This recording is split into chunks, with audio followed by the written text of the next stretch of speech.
Hey guys, in this video, we're going to take a look at how you can allow or don't allow alarms sound while Do Not Disturb is on the Samsung Galaxy S22 series.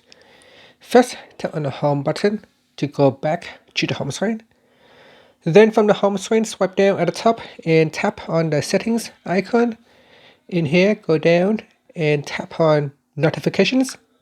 Next, go down and tap on Do Not Disturb. Then we go down to the bottom and tap on Alarms and Sounds.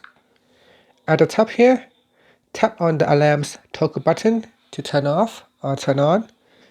If you leave this one on, then even while you are on, while the Do Not Disturb is on, the alarms still can raise the alert and notify you. So if you don't want the alarms to alert you during Do Not Disturb, you can turn it off. And that's it. Finally, you can tap on the home button to go back to the home screen. Thank you for watching this video. Please subscribe to my channel for more videos.